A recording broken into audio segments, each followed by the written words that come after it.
How are you today? Doing well. How about Participate? yourself? Well, we're doing okay. It could be a lot worse this time of year, that's for sure. Indeed. Did you participate in the Senior Olympics yet? I've been to a couple of the events, particularly the torch lighting and the volleyball annual tradition game. They've had good weather for it. It's gone pretty well. They've had pretty good sized number of participants, too. They're very pleased, Yeah, I think everybody's happy to have it back to full strength after the past couple of years, for sure. Agreed. It's that time of year also, Mayor, when the budget gets discussed, and I know the presentation made to the City Council last night. Could you give a little preview of what the budget entails this time?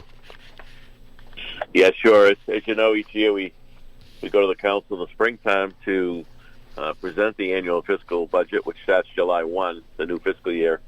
So this is the fiscal 24 budget, and it's up about 8%.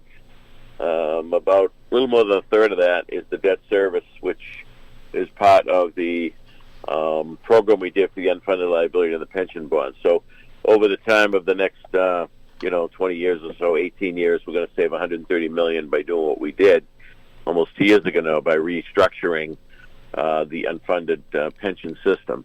And we hit it at the best time, the most perfect timing you could have with the low interest rates. We did very well on that deal, and interest rates have climbed, which is good on the other side for the investment side. So that was a great deal. But so that was part of the uptick. We also have settled just about every union and employees across the city. So there's an increase in all salaries. There was some market adjustments in salaries. For example, the paraprofessionals on the school side, we were losing them left and right. We weren't competitive with the districts around us, so we did a major market adjustment for the paraprofessionals. Same thing for the food service workers. We've added, as we talked about, we've added a ladder truck in service. So there's some positions in the budget that reflect the addition of a captain and lieutenant for each of the groups.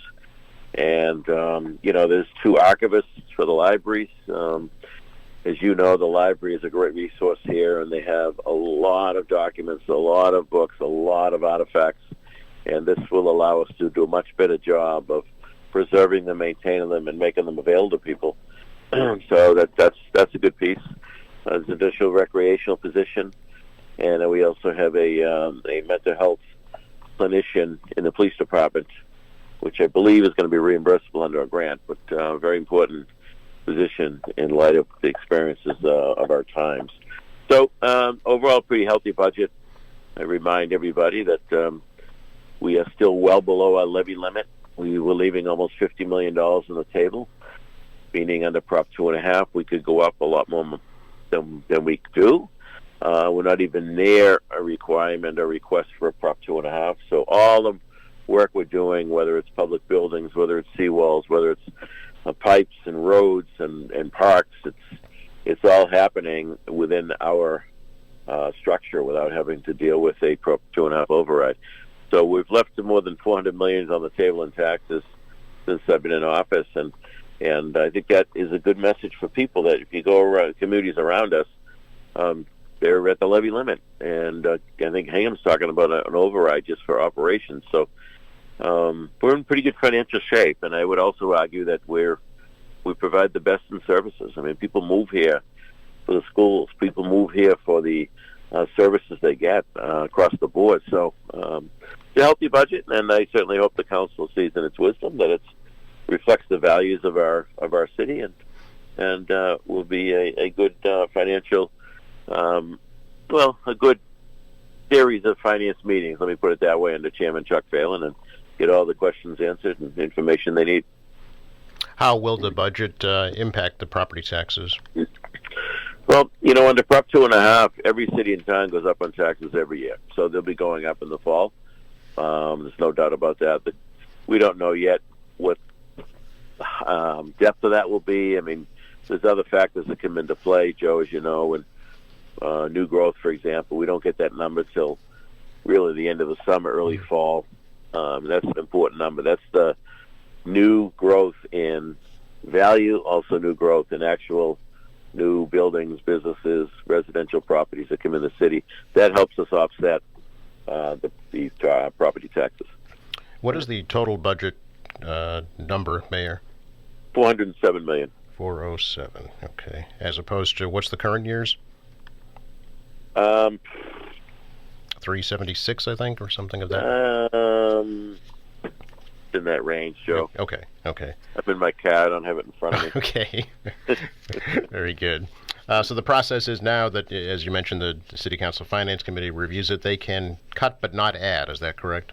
That's correct. Okay. They can approve or cut. That's correct. And the Finance Committee is a committee of the whole of the City Council. Yep. So Chuck Phelan chairs it, and he's certainly been around for many of these. He understands the process. So Sure.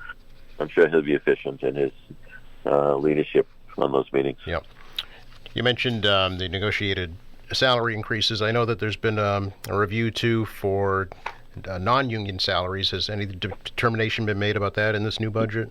Yes, actually, we had a company that came in and did an analysis, and we knew there were some areas were low. We knew there were areas where were fine. For example, our police and fire departments, if you do some comparisons, we're healthy. We're in a good place for those. But as I mentioned, on the school side, the paraprofessionals were way low. The lunch service workers were way low. A number of our department heads and department managers were way low compared to other cities. So, so in the budget, there's salary adjustments over the next 2 years. We kind of laid them in over 2 years for a number of these folks. And I would still argue, even when they peak out, they're still more than reasonable in my view. We have a lot of incredible, dedicated professionals in the various departments of the city, and they work hard. They love the city, but they should also be fairly compensated. Does the proposed budget also still include that DEI position, Mayor? It does, and I'm interviewing somebody later in the week, so I'm hopeful that we're going to be able to fill that. Oh, very good. Is it still the same salary? Yeah, it's probably going to be up a little bit more than that because Okay. the salary that was established, which was recommended to me, seemed to be a little bit low. We didn't get many bites, as you know. Yep. You mentioned the fourth ladder truck. I know there was a big announcement last week about that, and that's pretty exciting. It's been, 40-plus years, I think? Well, I was actually a chief of staff for Mayor Jim Sheets when it came out of service in 1990. Okay. It was a house neck ladder truck, and it was tough times. A lot of layoffs, so it didn't make sense to keep in peace and service with one guy on it. So you're going to have the appropriate personnel on your pieces of apparatus. So the chief came to me with a plan for redeployment of the apparatus. As you know, we have 8 stations, so 8 engine companies.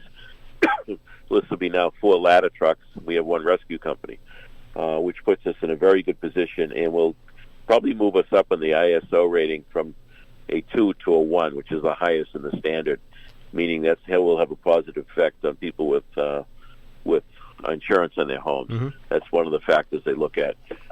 So it means we have a good distribution of hydrants. It means we'll have a good distribution of manpower and equipment across the city to handle most cases. So I think it's a good day. The city has continued to grow. Our numbers in the fire department and the police department are back to where they were as far as officers to like the 1980s. So significant. It's been incremental, as you know. We've been doing it over the last several years, incrementally adding to where we were. We caught up on the school side a few years back, doing the same thing. So it's a healthy budget. The city is in my view is number one in so many ways, but including those services is reaction time for a 911 call, response time. How quickly can you get there? It's usually in many cases someone suffering a real severe medical issue. So seconds and minutes really matter. Same thing with a house fire. Minutes really matter. The quicker you get there with the apparatus and the manpower, the quicker you can knock it down and limit the damage, not only to the home, but to the homes around it. As we've seen over the years when something gets out of control. So it's a healthy budget. The budget grows as the city grows to be able to maintain those services that people rely on. The two ladder trucks that were stationed outside City Hall during that announcement, were those already purchased by the city? Yes, as you may be aware, Joe, we ordered a new ladder truck, about a year and a half ago. Yeah. The problem is it takes 30 months to get it from the time of order to delivery. Wow. And that's a long time. It used to be about a year. Now it's 30 months. And it's similar to talking to Prendeville over at DPW, Larry. You know, a six-wheel Mack dump truck is like 14 to 18 months. Wow. It's crazy right now. So we got to think differently. So in the meantime, the chief was able to locate two used ladder trucks that were in great shape. They passed all the certifications mechanically as well as all the how the ladders operate. And so it's going to buy us some time with both of those great pieces of equipment. So one of our, not only we needed a new ladder truck, but our backup was old. So this will give us a truck in service, but also give us a good backup. Okay. Are you going to paint the yellow one red? Well, you know, we talked about that honestly, but the cost of doing that is pretty significant. I figured. I think we can spend the money elsewhere. Sure. Yeah. No, it's just tongue-in-cheek saying that. I understand. Understood. No, but I thought about it, but when I saw the price tag for that, I said, no, that's like another person on a piece of equipment. Yes. Yeah. So, we'll actually it'll be a conversation piece. It certainly will. Finally, Mayor, since we last chatted, you have officially announced your intentions to seek re-election. Did you wait for me to be on vacation to do that? Absolutely, Joe. I waited just so. No, it just fell. We have an event next Wednesday night to kick off the campaign, and people were asking. The nomination papers came out. Thought it was time to make it public. I did wrestle with it a little bit, only because of the personal side of it, the commitment it has, and the effect it has on a marriage and family. So that, you know, you think about those things because it does have an impact on the people you love and the people that you know you live with. And and this isn't, and I'm not saying this in any kind of a boastful way, but anyone in public service, it's a big commitment. And I'm not talking about the day job; it's the evenings and weekends. Yep. That's very, very challenging. It's mostly 24/7 in your case, I'm sure. It is. I mean, you know, people see, you know, you picture in the paper of a ribbon cutting. Well, the job entails far more than that. As CEO of the city, and there's decisions made every day, all day. You know, we have a good team, very professional team, dedicated staff, and a great city. I mean, we have a city made up of great diversity. I was at the Multicultural Center last Saturday. I think there were 32 different countries represented at it with tables and with various food and dancing, and it's pretty phenomenal. And they all call Quincy home, so it's a special place, and we want to keep it that way. Well, we look forward to speaking with you throughout the campaign and the year. Thank you, Mayor. Sounds good. Enjoy the day, Joe. Thank you. You as well.